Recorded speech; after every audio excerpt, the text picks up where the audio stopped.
সামনের গাড়ি অ্যাক্সিডেন্ট করে, পেছনের গাড়ি অপেক্ষা করে না, পাশ কাইটা কাইটা চলে যায়। জ্যাম বাজ্যা গেলে আরো শিক্ষার শুরু করে, আরে লোক মরে গেছে, আরে মরলে মরুক বেটা, রাস্তা ক্লিয়ার করতে কম। ঠিক কিনা বলেন না কেন? ধরে বেটা বেটা কেডা মরছে না মরছে বেটা, এর লেগে বুঝি মানুষের রাস্তা আটকায় রেখে, মানে এই যুক্তি দেখা। তাহলে কেডা মরছে না মরছে মানে তোর মতো এক মানুষ মরছে। ঠিক কিনা বলেন না? তোর মতো এক সুস্থ সবল মানুষ মরছে বেটা, যে একটু আগে হাত নাড়তো পা নাড়তো, সেই মানুষটা এখন রক্তে ভাসতেছে বেটা।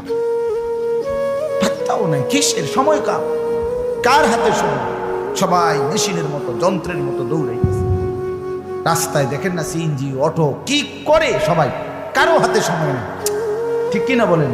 কে কাকে ঠেলিলা যাবে, কারো হাতে সময়, কে কার জন্য থামবে। এই জন্য তুমি নষ্ট হয়ে গেলে বন্ধু, কেউ তোমারে ফিরাবার নাই।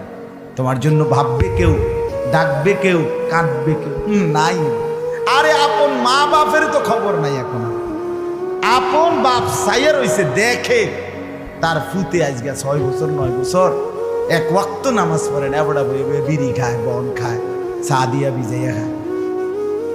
এবারটা মাইছো না সাইতার নামাজ পড়লে পড়ছে, না পড়লে রাতের ব্যাপার। বাবুরে টিহা দিছে, টাকা দিলে খালাস। যদি সুতে টাকা দেয় বাপের কোনো অসন্তুষ্টি নেই, আর যদি টাকা না দেয় এবড়ার গজবে আল্লাহর আরশ কাঁপে। ফুতের উপরে লানত দিতে দিতে, অভিশাপ দিতে দিতে শেষ। কারণ টাকা দেয় না, টাকা দেয় না, পুরা গ্রাম হাইটা হাইটা তখন মানুষের কাছে বদনাম।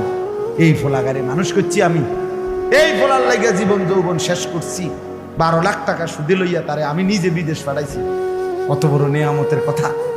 বেশরম মানুষ সুদে টাকা লইয়া আবার মানুষের দ্বারে কও, এত বড় হারাম কইরা আবার কইতেছ।